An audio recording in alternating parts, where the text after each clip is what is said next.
다 같이 묵상 기도 드리심으로 주일날 예배를 하나님 아버지께 드리시겠습니다.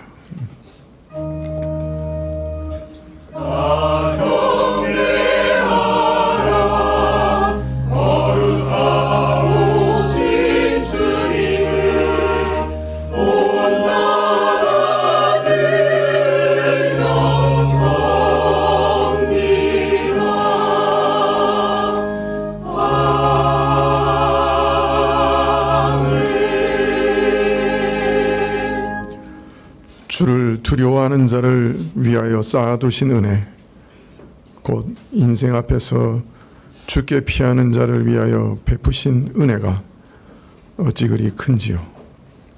주께서 저희를 주의 은밀한 곳에 숨기사 사람의 꾀에서 벗어나게 하시고 비밀이 장막에 감추사 다툼에서 면하게 하시리이다. 아버지 하나님, 오늘도 우리가 주님께 피하기 위하여 왔습니다. 참으로 주를 경외하며 주를 높이며 엎드려 절하고자 하오니 저희 가운데 임하여 주시옵소서.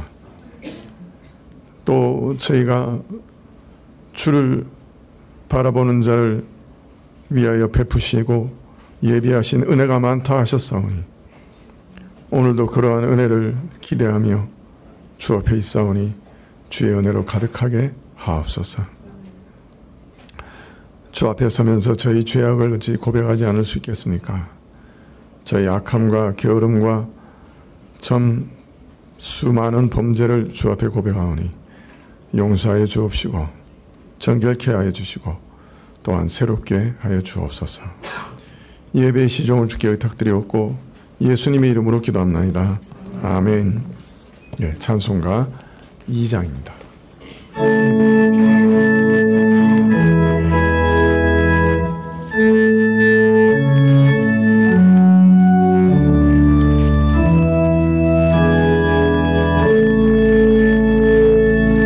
성부 성자 성령께 찬송과 영광 돌려보내세.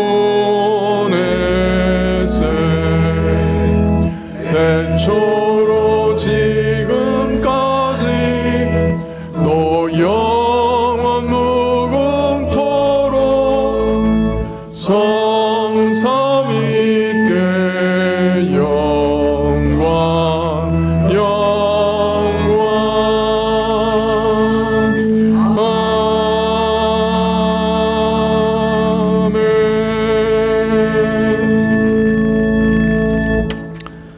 교동문은 에베소서 3장 14절부터 21절까지 말씀입니다. 에베소서 3장 14절부터 21절까지 신약 313쪽입니다. 주보 가운데도 기록되어 있습니다. 이러함으로 내가 하늘과 땅에 있는 각 족속에게 그 영광의 풍성을 따라 그의 성령으로 말미암아 너희 속사람을 능력으로 강건하게 하옵시며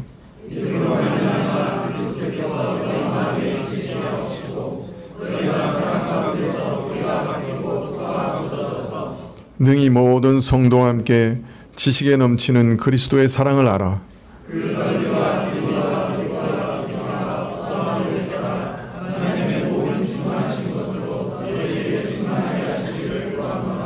우리 가운데서 역사하시는 능력대로 우리의 온갖 구하는 것이나 생각하는 것에 더 넘치도록 능히 하시리에게 교회 안에서와 그리스도 예수 안에서 영광이 대대로 영원 무궁하기를 원하노라. 아멘. 사도신경으로 우리 신앙을 고백드리겠습니다.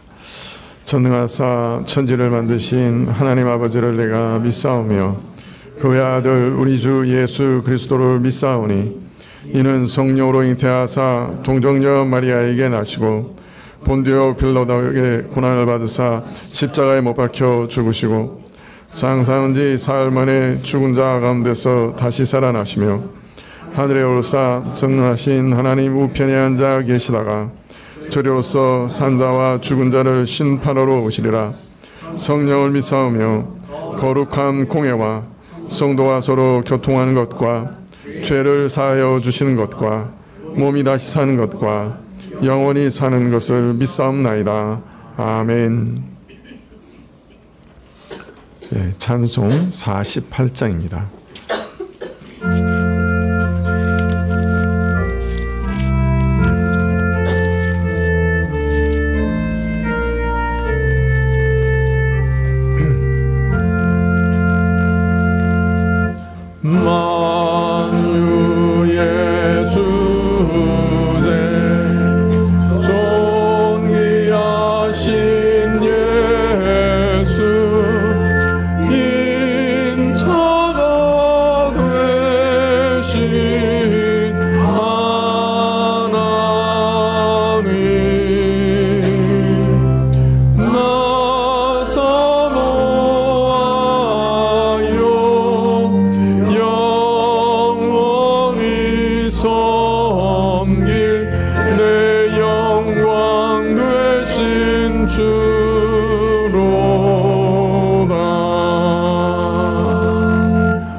참 비교할 수 없도다.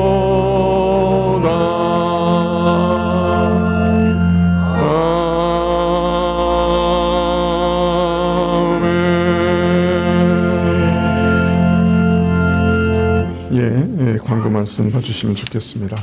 우리 조숙현 집사님 잠깐 방문하러 왔습니다. 미국에서. 잠깐 일어나시죠. 인사하시죠. 우리 할인이도 왔어요. 잠깐 일어나세요. 잠깐 일어나세요. 괜찮아. 자, 인사하세요. 어서 오세요.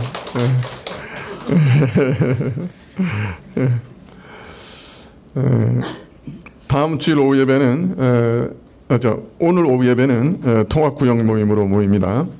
구역 예배 장소 봐주시면 좋겠습니다. 다음 주일 오후 예배 시에 소망구역 특송이 있겠습니다. 남성도 모임이 6월 28일 토요일 오전 10시에 교회 2층에서 있겠습니다. 우리 남성도님들 많이 모여주시면 좋겠습니다. 저는 캐나다 노회 참석자 출국합니다. 오늘 저녁에 출국하고요. 다음 주는 제가 캐나다에서 예배를 드리겠습니다. 제가 캐나다 노회에서 강의하는 강의록을 준비하다가 이제는 뭐 우리 교우들한테도 조금 자료들을 이렇게 남겨드리면 좋겠다 생각이 들어서 강의록을 조금 많이 인쇄를 했습니다. 마태복음의 구조와 팔복 해설이라고 하는 주제인데요. 혹시 관심이 있으시면 한 가정에 하나씩 나가시면서 받아가시면 좋겠습니다. 우리 김영수 목사님이 보시고 괜찮다고 하셨으니까 추천할 만하다고 하셨습니다. 기도하시죠.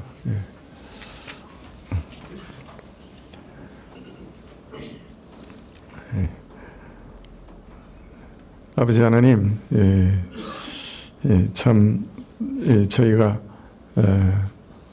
하나님께 구해야 될 많은 기도 가운데 정녕 오늘 두 가지를 꼭 기도하기 원합니다. 하나는 아버지 하나님, 예수님의 사랑을 저희가 더 깊이 깨닫게 하시기를 기도드립니다. 예수님의 사랑의 그 넓이와 길이와 높이와 깊이가 어떠함을 깨닫고 또 그 사랑을 우리 심령 가장 깊은 곳까지 경험할 수 있도록 주님께서 역사해 주십시오.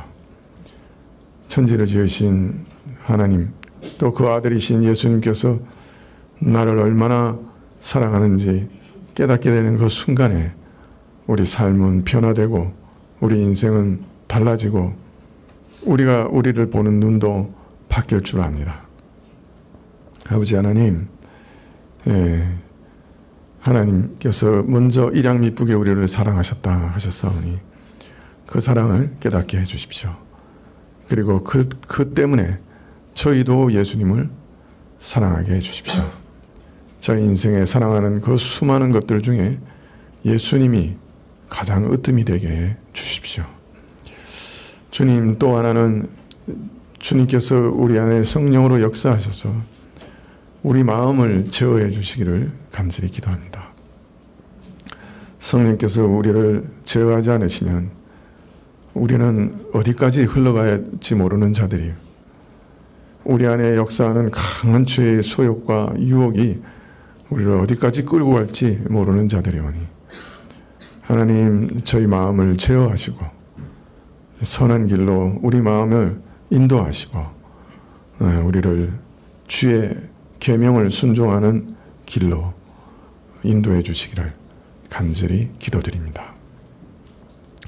특별히 우리 청년들 위해서 기도하는데 참 세상에서 받는 유혹이 매우 크고 또 그 종류도 다양하고 참 그 유혹의 세력이 역사함이 이전 세대와는 달라 너무나 압도적이라 참 우리 청년들이 어떻게 믿음을 유지할까 심히 걱정되는 때였는데 주께서 우리 청년들 한 사람 한 사람 찾아가 주시고 하나님께서 얼마나 저들을 사랑하시는지 마음 깊이 깨닫고 경험하게 하시고 그래서 저들도 예수님을 평생 사랑하게 하시고 성령께서 또 그 마음 가운데 찾아가시사 지혜를 주시고 시험과 유혹을 이길 수 있는 은혜를 허락해 주시기를 간절히 기도드립니다. 주님, 참 이 나라의 교회를 위해서 기도하오니 참 위태하고 위태합니다. 복음이 없어 심히 목마릅니다. 이 나라의 교회 불쌍히 여기사 더 무너지지 않도록 도와주시고 복음이 어찌든지 다시 흥황하게 하시고 참된 복음의 부흥이 일어나게 하시기를 간절히 기도드립니다. 이 나라도 참 너무 위태합니다. 참 가난한 자들의 부르짖음이 하늘에 닿고 주님, 자영업자들의 고통이 심히 큽니다. 경제적으로 매우 어렵습니다. 하나님, 이 나라의 가난한 자들을 불쌍히 여겨주십시오. 주의 자비가 있어 고통에서 벗어날 길을 열어주시기를 원하고 이 나라가 선진국의 문턱에서 주저앉지 않도록 불쌍히 여기시기를 간절히 기도드립니다. 오늘도 주님께서 전 말씀 주시기를 구하옵고 저희가 저희 자신을 대표해서 드리는 헌물 주께서 받으시기를 구하옵고 찬송 가운데 임하시기를 구합니다. 모든 것 주께 의탁드리고 예수님의 이름으로 기도합나이다. 아멘. 네, 말씀은 전도서 4장 2절부터 3절입니다.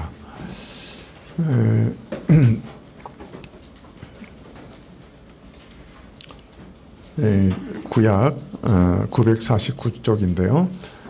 전도서 4장 2절부터 3절. 그리고 한 군데 제가 더 읽으려고 하는데요.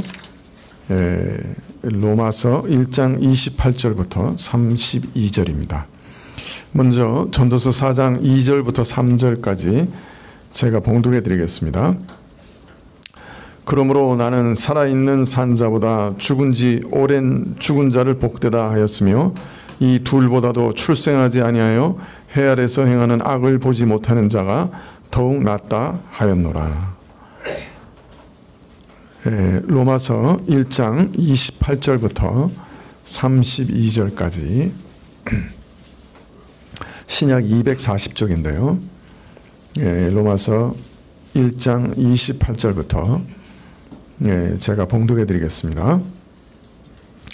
또한 저희가 마음에 하나님 두기를 싫어하며 하나님께서 저희를 그 상실한 마음대로 내어버려 두사 합당치 못한 일을 하게 하셨으니 곧 모든 불의, 추악, 탐욕, 악의가 가득한 자요 시기, 살인, 분쟁, 사기, 악독이 가득한 자요 수군수군하는 자요 비방하는 자요 하나님을 미워하는 자요 능욕하는 자요 교만한 자요 자랑하는 자요 악을 도모하는 자요 부모를 거역하는 자요 우매한 자요 배약하는 자요 무정한 자요 무자비한 자라. 저희가 이 같은 일을 행하는 자는 사형에 해당하다고 하나님이 정하심을 알고도 자기들만 행할 뿐 아니라 또한 그 일을 행하는 자를 옳다 하느니라.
아멘.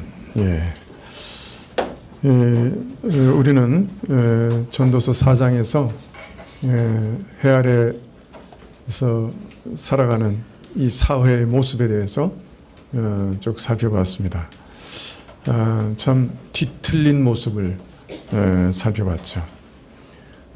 권력이 부패해서 약한 자를 학대하고 힘 있는 자가 약한 자를 삼키는 약육강식의 모습이나 경쟁심으로 인생을 헛되이 소모하는 모습이나 어느 누구에게도 자신을 열어 보여주지 않고 외롭게 살아가는 모습이나 아침 저녁으로 마음과 생각이 변하니 도저히 서로 믿을 수 없어서 서로 불신하는 현실이 참 해 아래서 살아가는 인생을 얼마나 허무하게 만드는가. 전도자는 탄식하고 있는 것을 봅니다.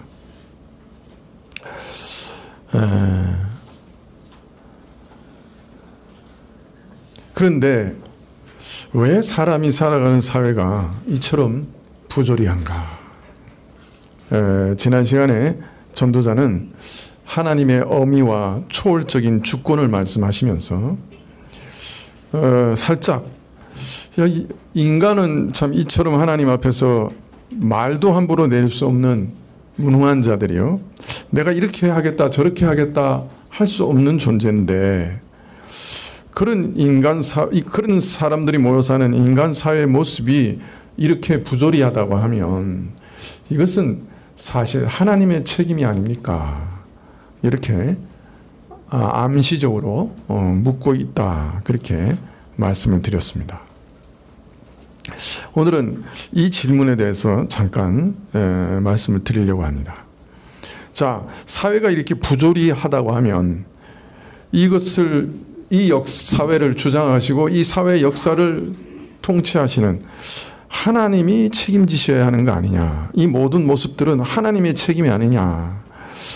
전도자는 사실 이 질문에 대해서 7장 마지막에 가서 답변을 합니다. 그러나 오늘 먼저 좀 대답을 한다고 하면 한번 생각해 보십시다. 왜 사람이 혼자의 길을 고집한다고 했죠? 왜 다른 사람과 더불어 살아가는 것을 두려워합니까? 서로 믿을 수 없기 때문이에요. 그러면 왜 사람들은 서로 믿을 수 없습니까? 서로 거짓을 말하니까. 자, 그런데 왜 사람들은 서로 거짓을 말합니까? 그것은 사실은 사람의 타락의 가장 심각한 불행이죠. 거짓을 말하게 된 것이. 하나님께서 사람을 지으실 때 하나님께서는 자신의 형상을 따라 우리를 지으셨다, 그렇게 얘기하세요. 하나님은 어떤 분이시에요? 진리 자체고 의이시고 거룩이시죠. 그러니까 우리 인간을 진리대로 의롭게 거룩하게 만드셨어요. 그런데 범죄와 함께 사람은 이러한 것들을 다 잊어버렸죠. 그런데 그 중에서도 진실이라고 하는 것이 사라져버렸죠. 거짓의 압이 마귀의 속임에 넘어가서 이제는 그 마귀의 꾀를 닮아서, 그 거짓의 압이 마귀를 닮아서 그를 쫓아서 살아가는 자들은 하나님 앞에서나 사람 앞에서나 항상 거짓을 꾸미고 말하고 있는 것이죠. 진실함을 지키지 못하고 편의와 이익을 따라서 끊임없이 변하는 변덕스러운 존재가 되었죠. 사실은 거짓을 말하면서 자기도 자기를 속일 수 있는 게 우리예요. 이제 그 정도로 거짓돼요. 이처럼 항상 거짓을 밑바닥에 깔고 접근하는 사람을 우리가 어떻게 믿을 수 있겠죠? 믿을 수 있습니까? 언제 어떻게 당할지 모르는 사람에게 어떻게 내 자신을 믿고 내어 맡길 수 있습니까? 신뢰할 수 없는 사람에게 어떻게 내 마음을 진정 열어 보일 수가 있겠습니까? 범죄로 말미암아 진실을 잃어버리고 거짓과 변덕으로 대신하게 된 인간은 이제 서로에게 문을 닫아 걸고서 외롭게 살아갈 수밖에 없게 된 것이죠. 서로를 하나로 연결시켜줄 신뢰의 기반과 토대가 무너졌으니 따로따로 혼자 살아가는 수밖에 없는 것이에요. 서로 신뢰하고 사랑하는 대신에 서로 불신과 적의를 품게 된 것이죠. 언제든지 적으로 돌변해서 나를 해칠 수 있다는 가능성을 인식하면서 긴장하면서 살아가게 된 것이죠. 함께 나누어 가지면서 공유하는 대신에 각자 제목을 차지하려고 서로 경쟁하고 다투게 되었죠. 살벌한 경쟁과 약육강식의 원리를 따라 각자 도생하면서 혼자 살아가게 된 것이죠. 자식놈이라고 믿을 수 있습니까? 형제라고 별거 있습니까? 친구라고 믿을 수 있습니까? 심지어 부모에게도, 형제에게도, 아들에게도, 자식에게도, 친구에게도 곁을 주지 않고 마음을 주지 않고 마음을 꼭꼭 닫아매고 서로 경계하며 외롭게 살아가는 것이죠. 여러분, 이게 바로 죄가 인간을 일그러뜨린 모습이에요.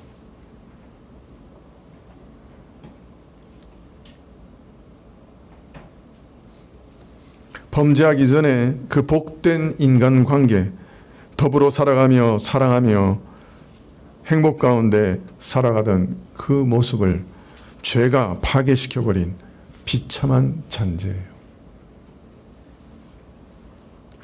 따라서 지금 우리가 살고 있는 사회의 모든 부조리한 모습은 사실은 우리 인간 타락의 결과, 모든 것이 죄의 결과인 것입니다. 죄로 인해 사람들은 서로 돕고 섬기는 대신에 서로에게 악을 행하고 폭력을 행하고 학대하며 서로 사랑하는 대신에 서로 시기하고 미워하고 함께 돕고 살아가는 대신에 저홀로 살아가고 믿고 신뢰하는 대신에 불신하고 의심하며 살아가게 된 것이죠. 그래서 인간 사회의 본질은 폭력 사회, 약육강식의 사회, 경쟁 사회, 개인주의 사회, 불신 사회가 된 것이죠. 이 모든 것이 죄의 결과예요. 따라서 이러한 부조리한 사회의 모든 모습은 또 그 책임은 인간 자신에게 있는 것이죠. 이러한 부조리한 모습들은 우리 인간의 죄의 결과입니다.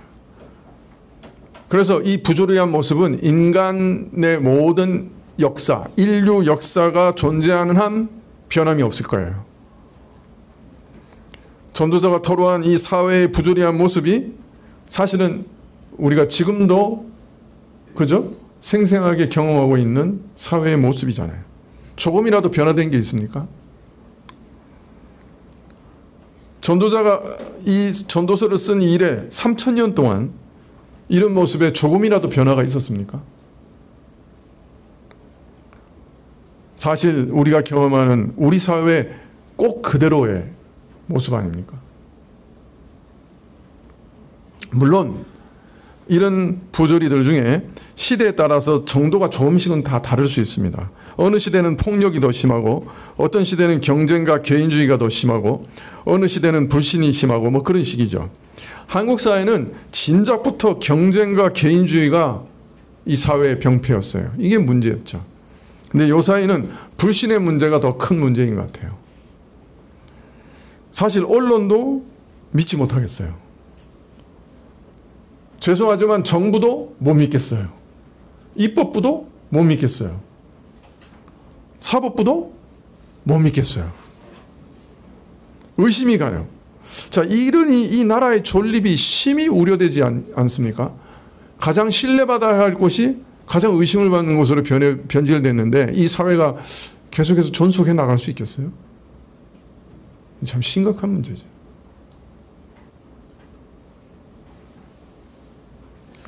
그러나 인간 사회를 가장 고통스럽게 하는 것은 사실은 폭력이에요. 특별히 공권력이 휘두른 폭력만큼 무서운 것은 없습니다. 예를 들면 예전에 한번 말씀드린 것 같은데 프랑스 대혁명 때 공권력이 휘두른 폭력은 정말 무서운 것이었습니다. 여러분 세계사에서 당통이나 로베스피에로나 마라나 뭐 이런 사람 이름 들어보셨죠? 세계사 교과서에 나와요, 이 사람들.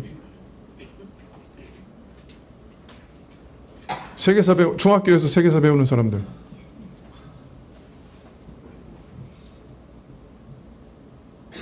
은수야. 로베스피에르가 누구냐? 어느 나라 사람이냐?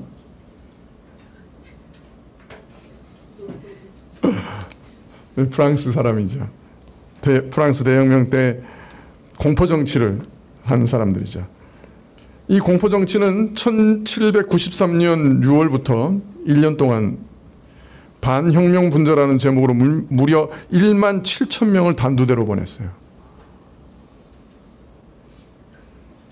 이 단두대는 사람을 사형시키는데 가장 에너지가 적게 드는, 돈이 적게 드는, 그냥 그 쇠의 무게로 사람을 죽이는, 그걸 발명해내고 거기서 1만 7천을 죽였어요. 지방 반란 진압 과정에서는 따로 3만 명 이상을 학살했는데 지방에서는 반혁명 박멸이라고 그랬는데 박멸 과정에 단두대보다 더 화끈한 방법을 사용했습니다. 사람들을 수백 명씩 구덩이에 몰아놓고 대포를 쏘아서 죽였습니다. 대포알을 쏘아서. 김정은이가 요새 기관포로 사람을 죽인다 그러는데 프랑스 대혁명 때는 대포로. 또 반정부 운동의 중심이었던 방대 지방을 진압할 때는 한꺼번에 25만 명을 학살했습니다. 이런 신뢰는 너무나 많아서 다 말하기도 끔찍합니다. 특히 지난주에도 말씀드렸지만 스탈린 시대의 소련의 정치적 폭력은 일반 서민은 물론이고 스탈린 치하의 모든 사람들에게 미쳤습니다. 스탈린 집권 기간 동안에 반혁명과 성분 불량의 죄목으로 처형된 사람들이 1875만 명이었다고 합니다. 이거는 1956년 후르시초프가 20차 공산당 전당대회에서 보고한 공식 기록입니다. 1875만 명이 반혁명 분자로 몰려서 사형을 당했습니다. 시베리아나 중앙아시아로 주민을 강제 이주시키는 과정에서 1,000만 명 이상의 인민이 질병이나 굶주림으로 사망했습니다. 이것도 후르시초프가 공산당 대회에서 이 정도 죽은 것으로 짐작이 됩니다라고 보고를 한 거예요. 당시 소련 국민의 숫자가 1억 3천만 명 정도 되는데 3천만 명을 죽인 거예요. 5가구 중에 1가구 더 죽였어요. 참 이런 시대를 살았던 사람들의 삶은 어떠했을까요? 이런 숙청은 혁명에 참여했거나 권력 중심에 있었던 혁명 동지들에게도 예외는 없었습니다. 붉은 군대, 장교들, 학자들, 예술인들, 아나키스트, 소수민족 지도자들, 나아가 사회 모든 분야의 지도자들에게 광범위한 숙청이 진행됐는데요. 예를 들면 붉은 군대 당시에 장교가 7만 명 있었는데 그중에 절반이 처형됐습니다. 장군은 90%, 대령은 80%가 죽었습니다. 지금 뭐 제가 말로만 이렇게 얘기하니까 그 당시 이 시대에 살았던 사람들은 어땠을까요? 예, 지금 이란하고 이스라엘하고 전쟁하는데, 그죠? 이스라엘에 살고 있는 교민이 한밤중에 이런 공포를 경험해 본 적이 없다. 예. 미사일이 한 100개씩 날라오는 거예요.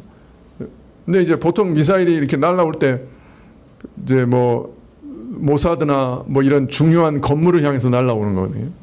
그런데 공산 오차라고 있어요. 그건 뭐냐면 이 원형 안에 미사일이 50%가 확실히 들어가는 거.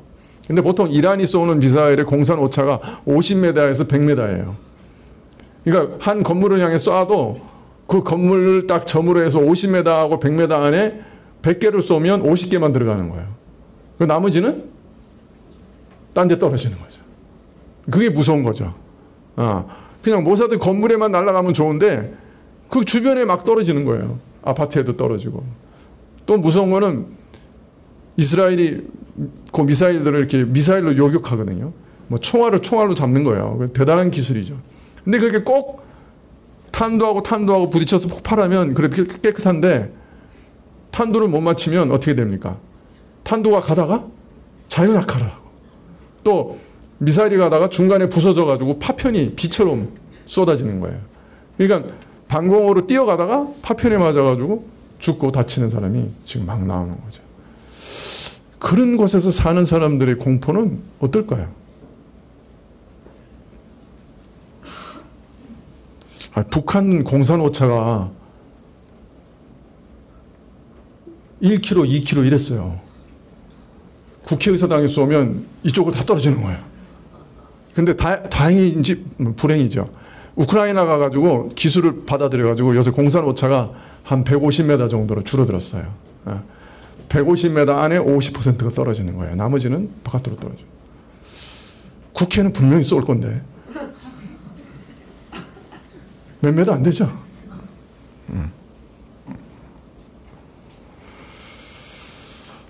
네, 그래서 전도서 4장 2절 오늘 말씀에 이런 사회의 비극에 대해서 이렇게 얘기합니다. 그러므로 나는 아직 살아있는 산자들보다 죽은 지 오랜 자들을 더 복되다 하였으며 이 둘보다도 아직 출생하지 아니하여 해 아래에서 행하는 악한 일을 보지 못한 자가 더 복되다 하였노라. 차라리 안 태어나는 사람이 더 행복한 사람, 차라리 죽은 사람이 더 행복한 사람, 그렇게까지 말하고 있습니다. 자, 그런데 이런 인류의 역사, 이거 제가 말씀드린 건 정말 지극히 일부분이에요. 여러분 한번 역사를 한번 휙 읽어보세요. 이런 대량 살육은요 어마어마하게 일어났어요. 중국 공산당이 죽인 사람들은 이보다 더 많아요. 문화대혁명 시기에 죽은 사람들, 대약진 운동 가운데 죽은 사람들 합쳐서 한 5천만 명 정도 돼요.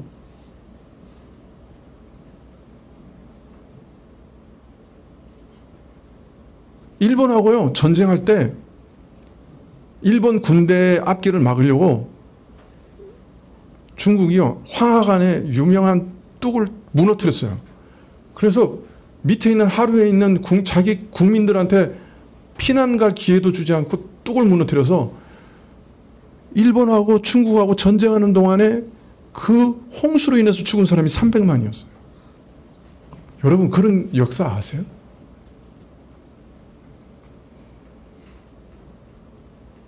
오늘 또 시리즈로 나오면 이거 너무 많이. 자, 이런 인류의 역사를 보고 있으면 근데 이런 질문이 저절로 생기죠.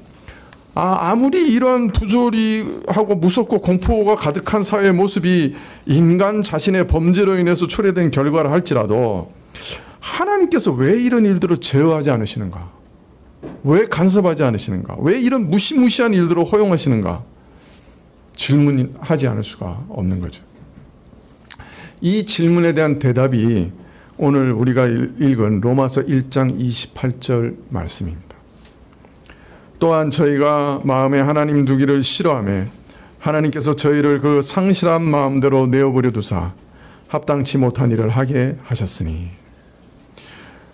하나님께서 상실한 마음대로 내어버려 두셨다 그래요. 그냥 내버려 두신 거예요. 니들이 하고 싶은 대로 다 해봐. 그러면 사람은 온갖 합당치 못한 일을 행하게 된다. 아비가 자식을 죽이고 자식이 아비를 죽이고 오늘날 신문지상에 늘 장식되는 온갖 무서운 일들이 일어나는 거예요. 하나님께서 악을 행하는 인간들을 따로 곤란해서 벌하지 않으시고 심판하지 않으셔도 그냥 그 사람이 마음껏 하고 싶은 것을 그냥 하도록 내버려 두시면 인간 세계는 지옥으로 변해요. 사람들은 서로가 서로를 해하고 자신이 자신을 해하고 살아가죠.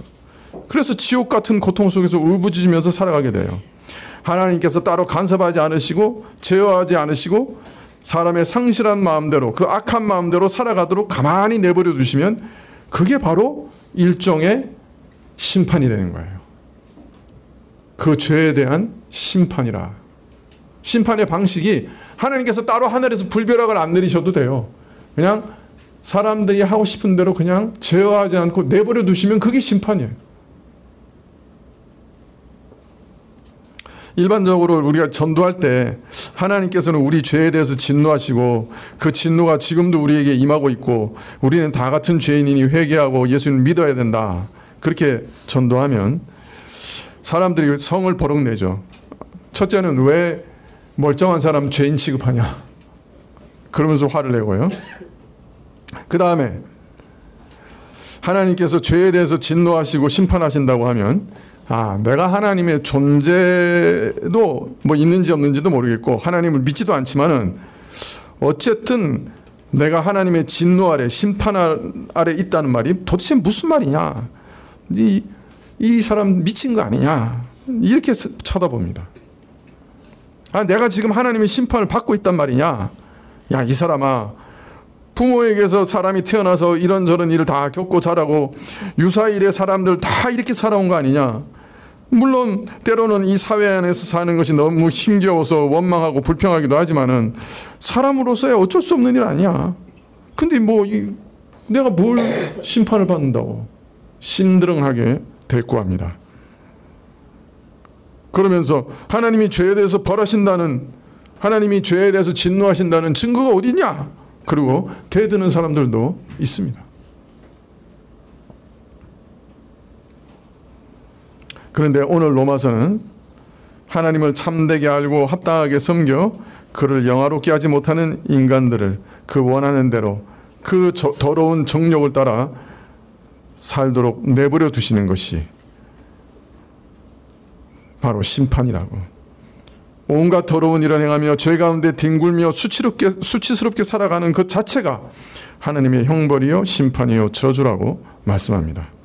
그리고 이런 사람들이 모여 사는 이 사회의 모든 부조리한 악한 모습이 사람들이 하나님의 진노 아래 살아가고 있다는 분명한 증거라고 말씀하고 계십니다. 여러분, 우리가 뭐 좋아합니까? 뭐 좋아해요? 선하고 의롭고 공의롭고 아름답고 하나님 말씀대로 사는 것 좋아하시죠?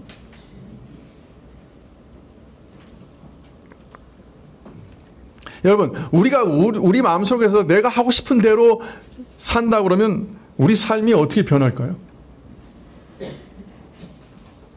내가 내 소원대로 다 산다 그러면 어떻게 될까요? 내가 좋아하는 대로 다 살면 어떻게 될까요? 내 마음속에 있는 욕심을 따라서 다 살면 어떻게 될까요?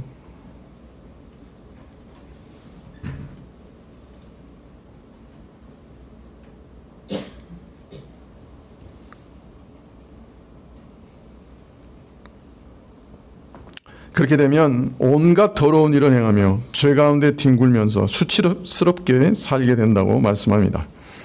곧 불의와 추악과 탐욕과 악의가 가득해서 독을 내뿜으며 살고 남을 시기하고 미워하고 죽이고 다투며 서로 비방하고 짓밟으며 살고 교만하여 자랑하고 남을 멸시하고 항상 악한 일을 꾸미되 심지어 자기를 낳아준 부모를 거역하고 신의와 약속을 헐값에 팔아먹고 무정하고 무자비한 악심을 품고 살아가게 된다고 말합니다.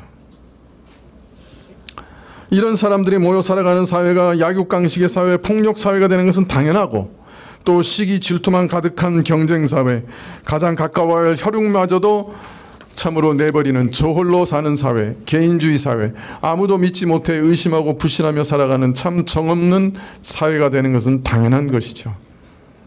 그런데 바로 이 모든 것이 죄의 결과요, 동시에 하나님께서 사람이 저하고 싶은 대로 살도록 내버려 두신 심판의 결과다, 그렇게 말씀하십니다.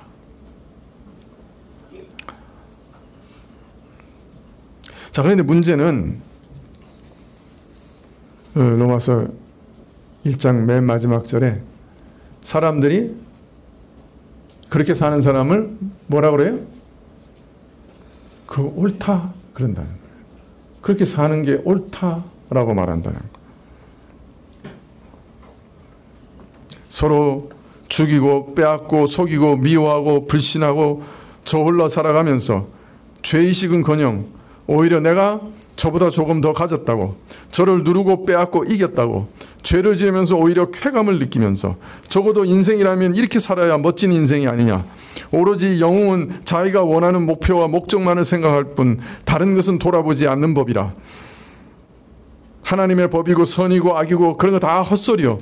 나는 내 하고 싶은 대로 살 뿐이라. 아주 힘주어 얘기하니 이런 무지막지한 모습은 참 이성 없는 짐승의 모습과 무엇이 다릅니까?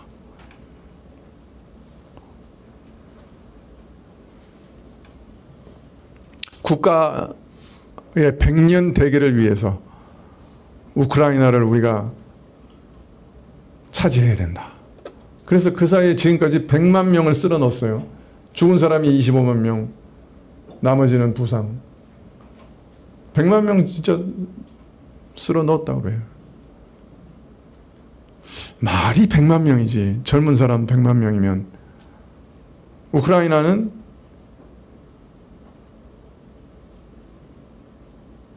모든 군인과 국민들, 양민들 합쳐서 250만 명. 죽은 사람과 부상당한 사람이 지금까지. 근데 푸틴은 뭐라 그럽니까? 모름지기 영웅은 그런 거 안 가리는 거야. 목적을 위해서 수단은 언제나 정당화되는 거야. 그리고 국민들도 지지율이 지금은 모르겠는데 작년까지만 해도 80%.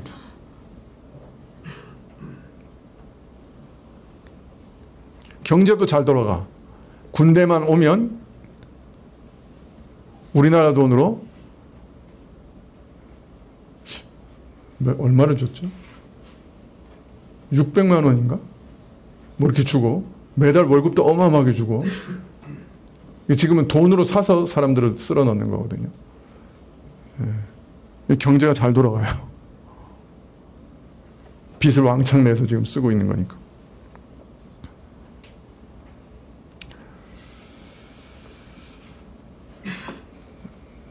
우리는 그 속에서 살면서 그게 저주인지 심판인지도 모르고 옳다 그러면서 사는 거예요. 국민들도 옳아요 당신이 하는 게 그러면서 살고 있는 거예요. 이게 지금 우리가 보고 있는 현실이에요. 인간의 비참한 현실은 근데 여기서 그치는 게 아니에요. 인간이 이렇게 망가졌다고 해도 스스로 무너진 것을 다시 세우고 파괴하고 잃어버린 걸 다시 회복할 수 있다고 하면, 그런 능력이라도 있다고 하면 장래의 소망을 가질 수 있을 거예요. 그런데 사람은 그 잃어버린 것, 하나님의 거룩한 형상대로 지음받은 그 본래의 모습을, 그 선하고 거룩하고 의롭고 진실한 모습을 스스로 회복할 능력이 이제 없어요. 만약 인간에게 본래 거룩한 모습을 회복할 능력이 아직 남아있다고 하면은 이런 삶이 유사일에 계속되지 않았을 거예요. 이런 사회의 부조리한 모습이 계속되지 않았을 거예요. 우리에게는 그것을 회복할 능력도 없어요.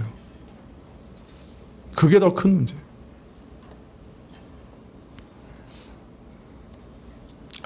사람이 살아온 삶이 각각이요. 참 인생의 모습이 참 다양합니다만은 누구나에게 가서 사는 것이 행복하십니까? 라고 물으면 사람마다 대답이 다르고 또 같은 질문도 그 사람의 때에 따라 답이 다 다르겠지만은, 그러나 통상 일반적으로 자신이 지금 참 행복하다고 느끼는 사람은 드물 것이고 참 행복하다고 느끼는 순간도 드물 것입니다.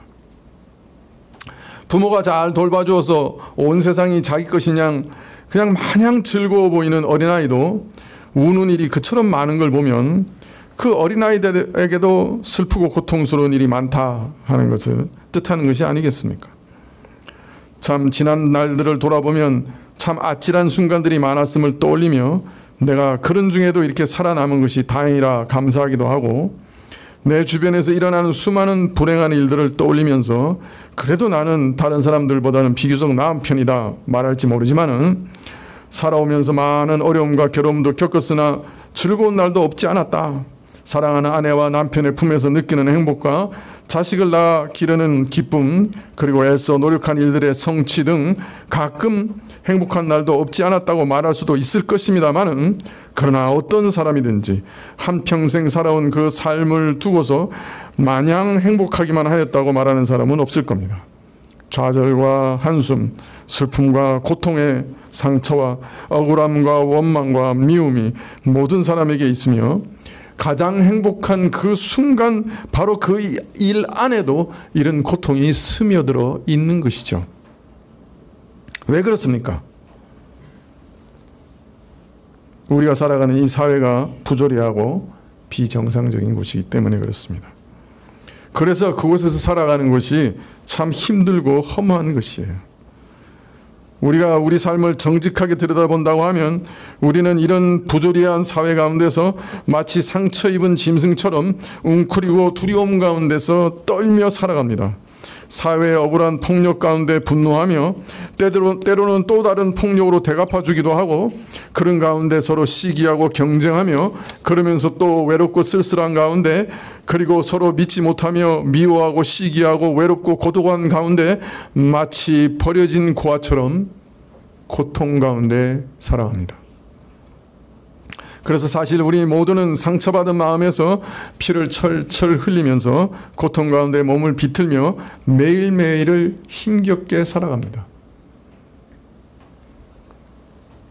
전도자는 이 사회의 본질, 어떻게 보면 표면 아래 감추어진 참 인간 본질과 인간의 진정한 모습, 인간의 불행의 심층을 지금 드러내어 알리고 있다 할 것입니다. 인간의 이런 불행한 모습을 지적하면 사람들은 변명하기를, 이런 것들이야 인간의 본 바탕에서 어떻게 할 수 없는 만큼 그저 체념하고 삶의 일부로 받아들여야 할 것이지, 일일이 꺼내서 좋고 나쁜 것을 따진다고 하면, 또 오직 완전하고 선한 것만을 추구한다고 하면 세상에서 살아가는 걸 포기해야 될 것이다, 그렇게 말합니다. 그러나 이런 변명은 사실 인생이 살 가치가 없는 것이라고 스스로 시인하고 있는 것과 별반 다르지 않습니다. 탐욕과 시기와 비방과 다툼과 교만과 증오와 무정함과 무자비함, 술수, 이런 것들이 인간의 본질이요, 인생의 본 바탕이라고 하면, 그런 인간이 참으로 살 가치가 있다고 생각하는 사람들은 없을 것이기 때문이죠. 그런데도 그저 그것은 어쩔 수 없는 거 아니냐, 사람들이 다 그런 거 아니냐, 그렇게 변명하면서 살아가고 있는 것이죠. 그러나 동시에 그 말은 우리가 별 살 가치가 없는 인생을 살아간다 하는 것을 말하는 말입니다.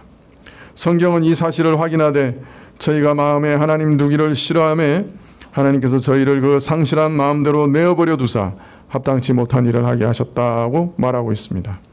사람으로는 합당치 못한 일을 행하며 살아가고 있다. 사람으로서 살 가치를 느낄 수 없는 그런 일들을 행하며 살아가고 있다, 그런 뜻이죠. 그 이유와 원인은 저희가 하나님을 싫어하여 떠났기 때문이라. 하나님 앞에서 합당한 자세로 올바로 살기를 거부하였기 때문이라, 그렇게 말합니다. 여러분, 전도서 4장은 인간이 얼마나 깊은 죄인인가, 그 마음이 얼마나 부패했는가를 적나라하게 드러내는 말씀입니다. 우리는 그것을 매일매일 실감하면서 오늘도 살아가고 있는 거예요. 그래서 전도서는 해 아래서 살아가는 이 불가해한 모습을 쭉 살핀 다음에 마지막에 전도서 12장 13절에 너희가 이 일의 결국을 다 들었으니 하나님을 경외하고 그 명령을 지키라, 이것이 인생의 본분이라, 그렇게 외쳤던 것입니다. 하나님을 경외하고 그 명령을 지키는 것이, 이것만이 살 가치가 있는 것이다, 살 가치를 느끼게 하는 것이다. 이 명령을 지키는 것이 사람으로서 합당하게 사는 유일한 길이라. 그래서 사람이 사람으로서 제대로 살았느냐 못 살았느냐 하는 것을 결정하는 것이 하나님의 명령을 지키느냐 지키지 않는 것이냐, 거기 달려있다, 그렇게 말씀하고 있습니다. 여러분 기도하실 때 뭘 제일 많이 기도하세요? 내 소원 이루어 주십사 기도하고 계시죠? 저는 그런데 어느 날부터 제일 많이 기도하는 것이 제 소원대로 되지 않게 해주십시오라고 더 많이 기도해요. 제 속에 있는 욕망과 제 속에 있는 정욕을 따라 살지 않게 해주시다. 제발 나를 좀 제어해달라고 더 많이 기도합니다. 사실 제 기도에 저를 자신을 위해서 기도하는 것의 대부분은 두 가지예요. 오늘 기도한 거예요. 첫째는 하나님의 사랑을 더 깊이 체험해서 예수님을 정말 사랑할 수 있게 해달라. 그게 제 기도 시간의 반이고요. 저를 위한 기도에서 나머지 반은 하나님 제발 저를 좀 제어해 주십시오. 제가 원하는 대로 제 욕망과 욕구대로 살지 않게 해 주십시오. 그게 반이에요. 왜냐하면 제 욕구대로 살면 그게 사실은 축복이 아니고 심판이기 때문에 그래요. 물론 선한 소망도 주세요. 성령이 주시는 선한 소망이 있어요. 그럼 우리가 기도할 수 있죠. 그리고 기도해야죠. 그러나 많은 경우 우리의 욕심은 선하지 않아요. 근데 그게 안 된다고 우리는 하나님을 원망하기도 해요. 그렇지만은 그거 안 되게 제어하시는 게 어떤 면에서 하나님의 은혜일 수도 있어요. 아니, 은혜예요.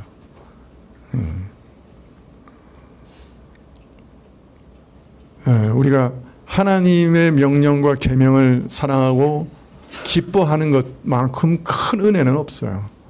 우리는 원래 그런 사람 아니거든요. 우리는 그거 정말 싫어해요. 근데 그게 좋아진다고 하는 것이 큰 은혜예요.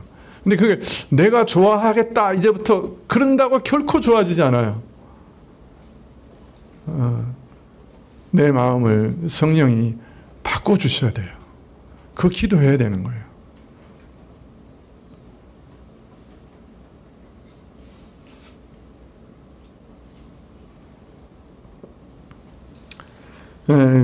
사람은 이 율법을 순종할 때 살만한 가치 있는 그런 인생을 살게 됩니다. 또 이러한 하나님의 백성들이 모여서 율법을 순종하는 사회를 건설할 때 이 사회도 살만한 사회로 변화됩니다. 하나님께서는 이런 나라와 사회를 우리에게 주시려고 예수님을 우리에게 주신 것이죠. 우리 죄를 사해 주실 뿐 아니라 성령을 주셔서 하나님의 율법을 순종하는 참 백성이 되게 하시고 이 땅에서도 새로운 나라와 사회에서 살게 하시고 장차 영원한 나라에 우리를 또한 초청하시죠. 그래서 그 나라에서 영원히 살게 하시는 것이죠. 여러분 한번 상상해 보십시오. 폭력이, 약육강식이, 시기와 경쟁이, 외로움과 소외가, 불신과 변심이 사라진 그런 사회, 그런 나라는 어떤 나라일까요? 예수님께서는 그래서 세수를 세 부대의 부으로 오신 것이죠. 새로운 율법이 마음에 새겨진 친백성들을 만들어내시고 새로운 사회를 이 땅에서 건설하시고 영원한 천국에서 이제 완성하시죠. 그 일을 위해서 예수님이 이 땅에 오신 거죠. 그 일을 위해서 피 흘리신 거죠. 사랑하는 여러분, 여러분은 어떤 사회에 살고 싶으십니까? 폭력과 눈물과 시기와 미움과 불신이 가득한 곳에 살고 싶으십니까?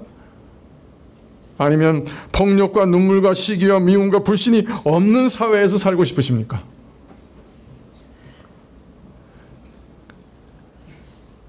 그래도 개똥밭에 굴러도 이 땅이 좋습니까?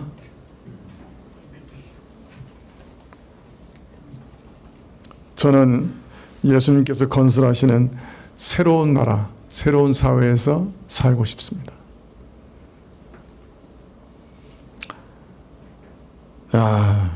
눈물, 시기, 미움, 불신, 폭력이 없는 곳은 어떤 곳일까요? 저는 정말 거기 가보고 싶습니다.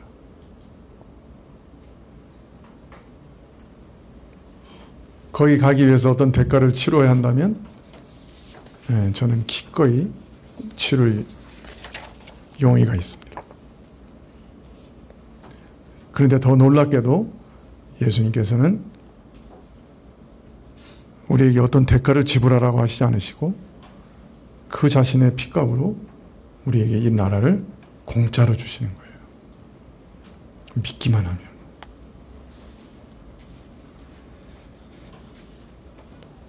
기도하시겠습니다.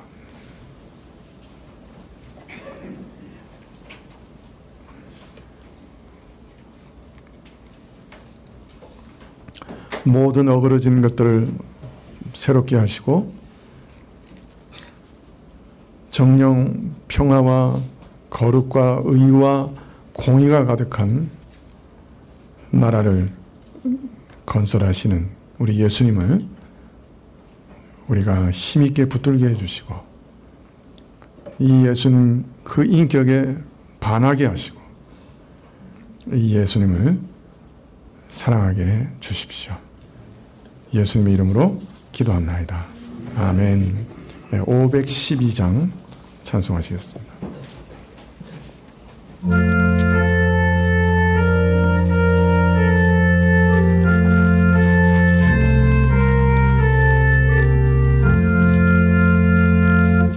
내 주 되신 주를 참 사랑하고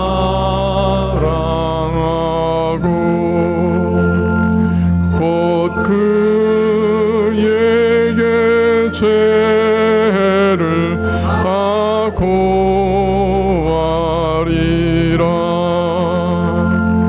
그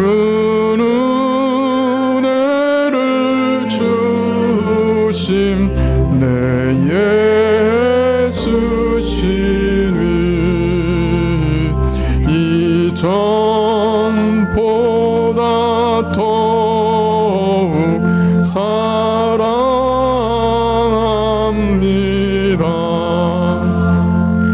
주 날 사랑하사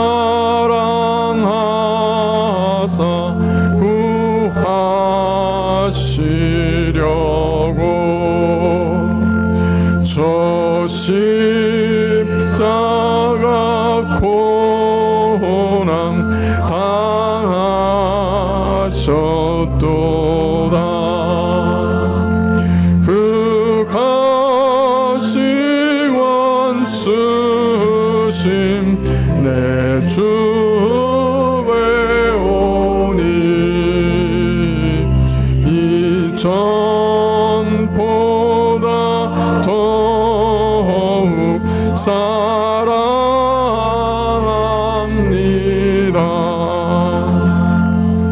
내 평생에 힘쓸 그 큰 의무는 주 예수의 덕을 늘 기리다가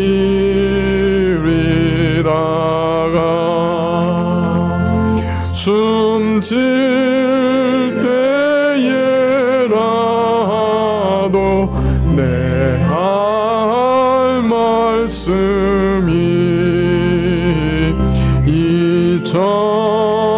이전보다 더욱 사랑합니다. 큰 영광의 구주 날 사랑하사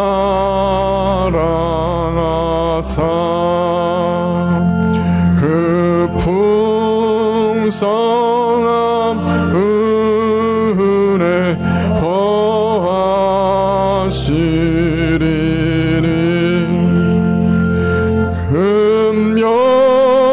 금연류관 쓰고 늘 찬송할 말 이전보다 더욱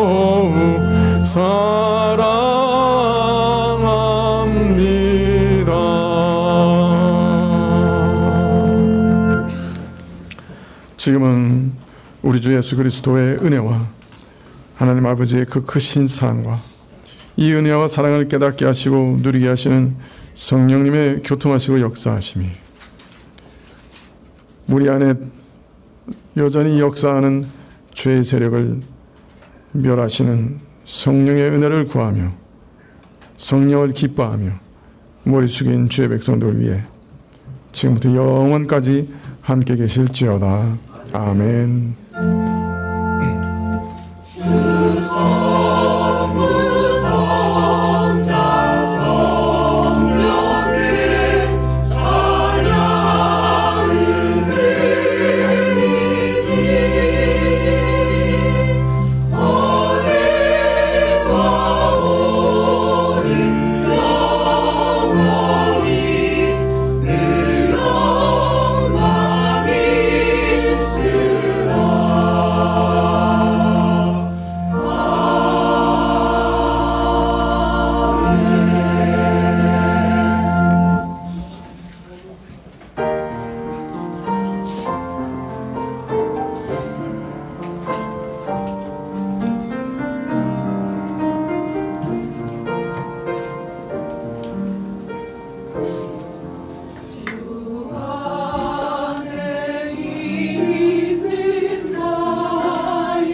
집사님 받으셨어요?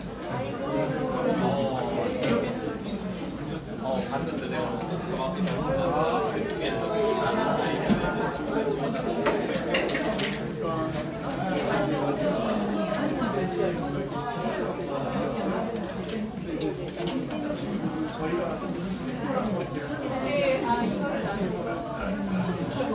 다음 주는 최선을 할 거거든요. 이거는 빼요. 네? 아니요, 아니요, 빼지 마세요. 사랑아, 사랑. 여기 올라왔어.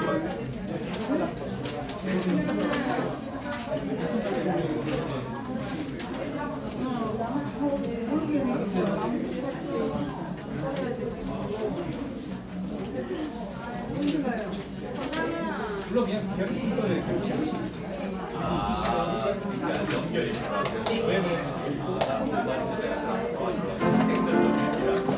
이거 하나씩 하나씩 각각 해주세요. 글쎄.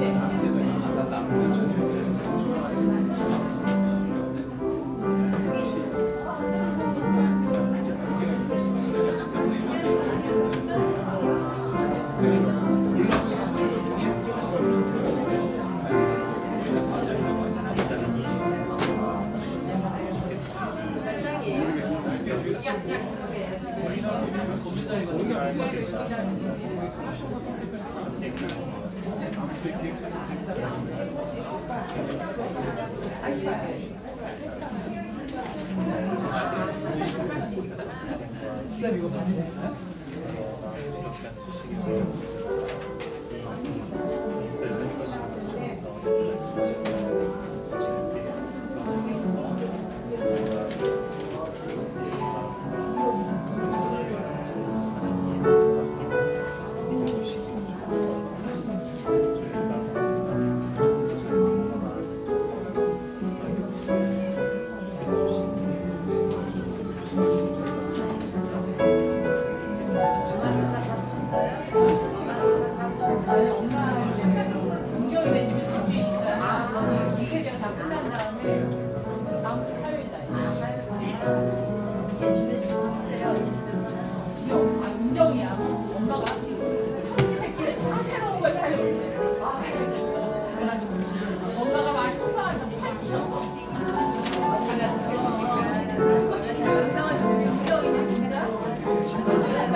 그런 게 능력자지.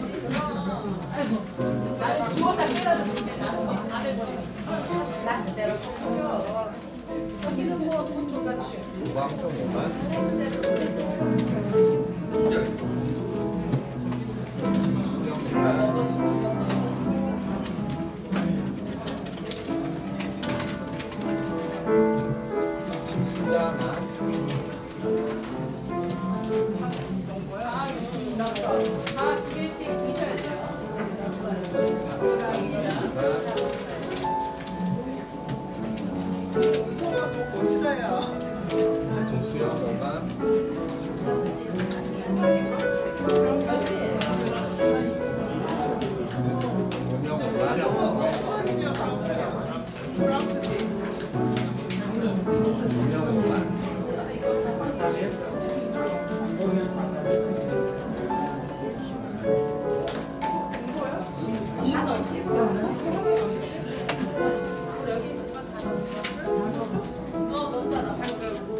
때문에 온 거야.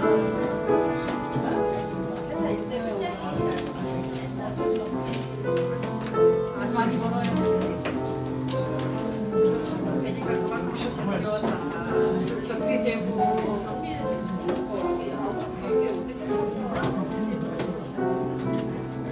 어제는 들어오면서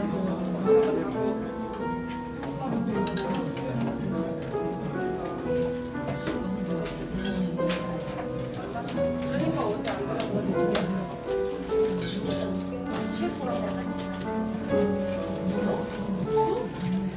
아니 이제 한 3년 되신 거예요? 3년 되신 거예요? 나이 3년 넘고 있어요. 어제 완전 내년